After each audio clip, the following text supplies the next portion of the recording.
WRVA.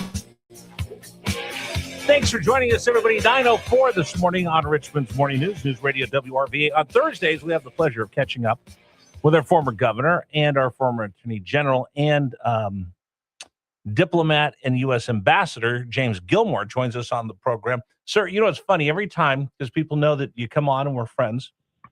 Every time you're on another channel or show, my phone blows up. Hey, look, Governor Gilmore is on Newsmax. Hey, Governor Gilmore is over here. So this week when you went on the Brian Kilmeade show, I probably got a half dozen people like, hey, turn on the radio. Governor Gilmore's on. I'm like, it's not Thursday. Oh, wait a minute. That is Governor Gilmore on Fox News Radio on Kilmeade show.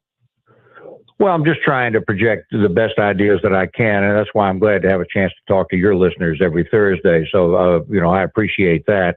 I think I'm scheduled to be on the BBC television today at 3. Oh, wow. And they'll be talking about foreign policy issues on that. But I'm happy to talk to you about state issues anytime, Rich. Oh, no, I love it. And again, I love, I'll watch you on Newsmax and I'll see the clips and I know they love having you on Fox News Radio. I just love that our listeners respond like, oh, look, there's Governor Gilmore here. There's Governor Gilmore there, because they appreciate our conversations we have on Thursday. I want to turn our attention to the Commonwealth right now. I think you probably heard the clips from Governor Spanberger really throwing some haymakers at the president and the former chief executive of the Commonwealth, Glenn Youngkin.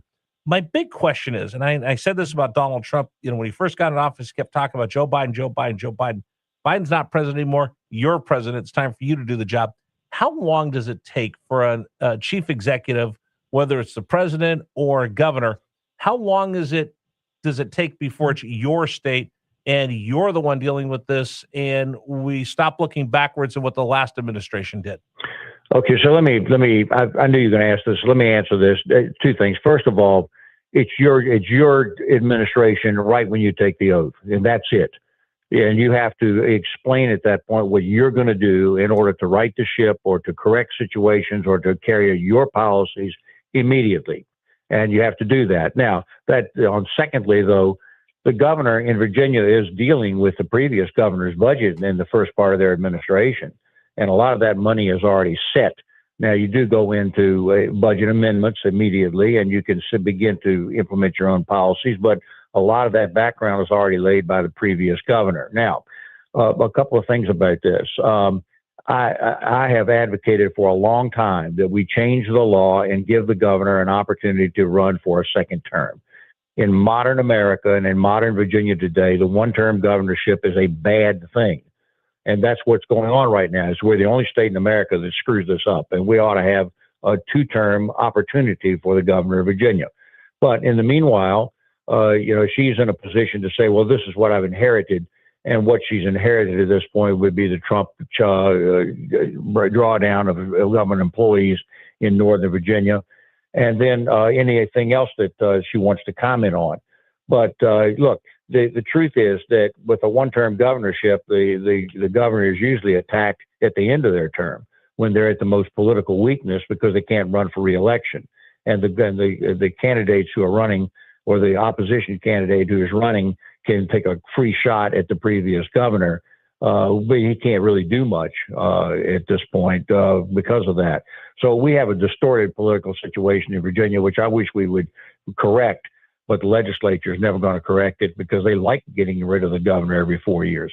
But that means there's going to be disruptions in policy, and that's what you're talking about right now. Okay, so let me ask you this I'm just going to hit you between the eyes with this one.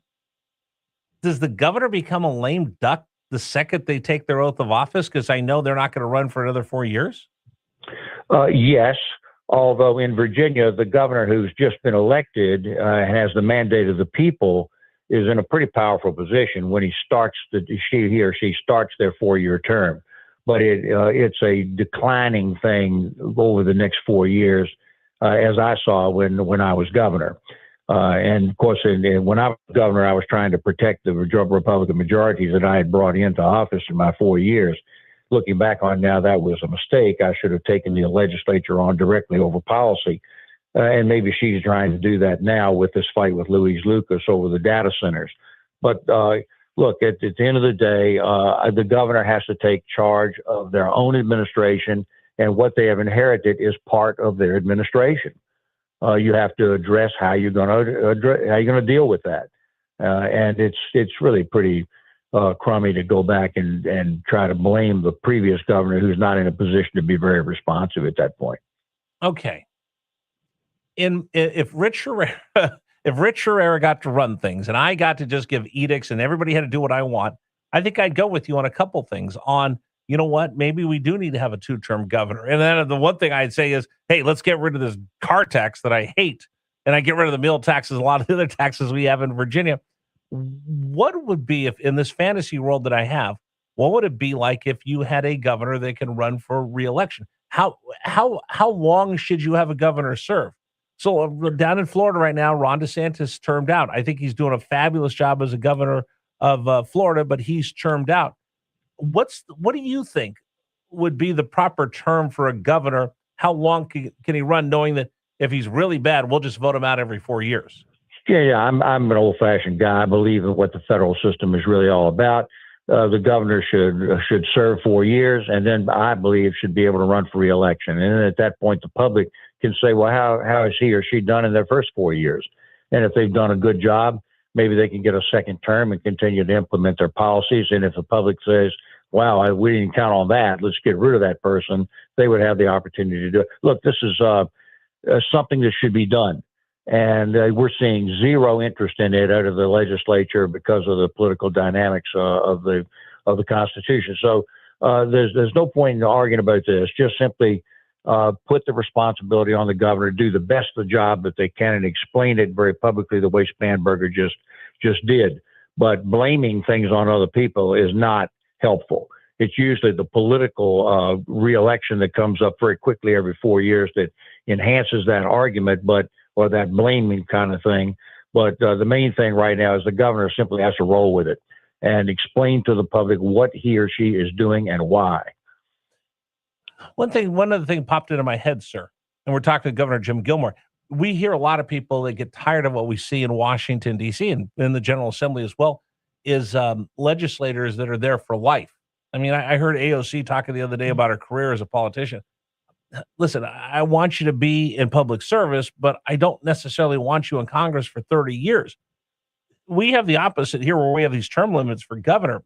There are pros and cons of people that serve forever in Congress and the General Assembly versus what a lot of people would like to see, which is term limits.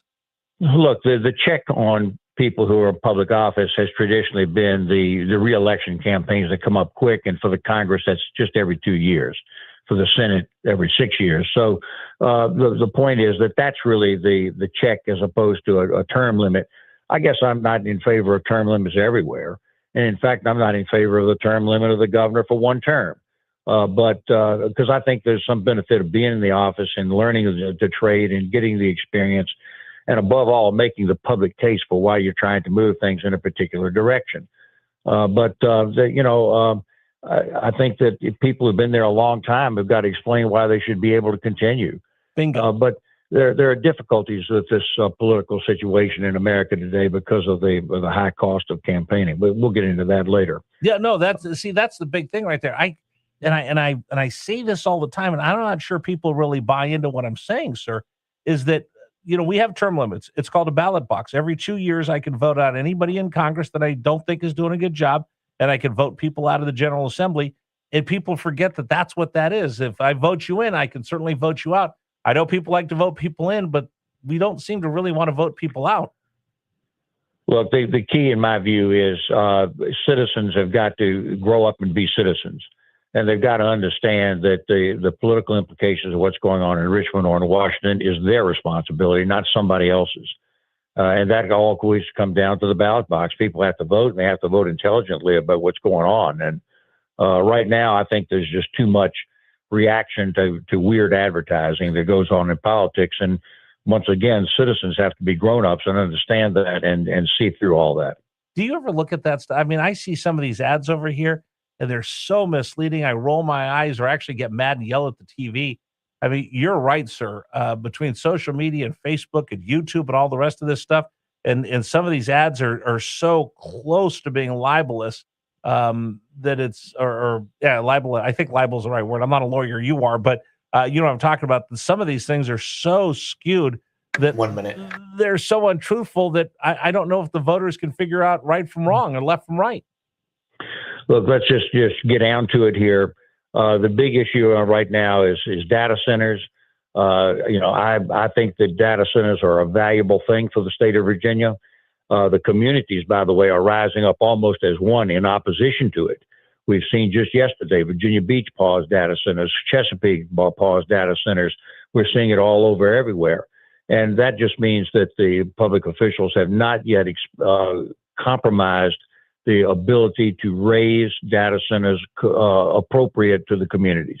Communities are entitled to come out here and say, wait a minute, I don't want my property, which I've been paying a mortgage on, to be compromised by data centers, and they've got the right to say that. But if you're going to have data centers and you're going to have the ability to use AI appropriately and data centers and electricity to support all that, the public has got to understand these issues and be prepared to vote on them. I believe in the growth policy, which I held as governor, to increase revenues. But that's the hot issue right now in Virginia, Rich.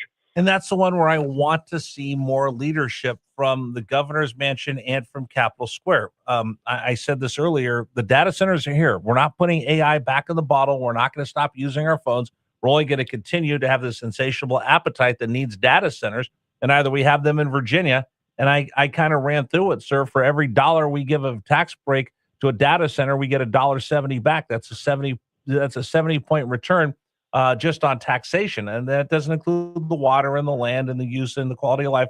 But if you just look at, you could bring someone in, and if you give them $1 break, they're going to give you $1.70 back of tax revenue to the state. Seems like it's something you can't just dismiss out of hand. I know time is running, so I want to be real quick about this. Just two things very quickly. Number one, yeah, we still got a remnant of the car tax left over. Right. And I believe that could be eliminated. It is not easy, but it could be done. And I'm disappointed that over the years that there's been no initiative to finish that phase out.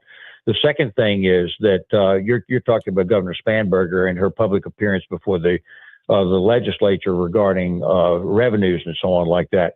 Yes, she has inherited from Governor Youngkin, who I believe left her a pretty good situation, actually. Mm-hmm. Okay, so you got a challenge from the Trump cuts and you got a challenge from revenue issues.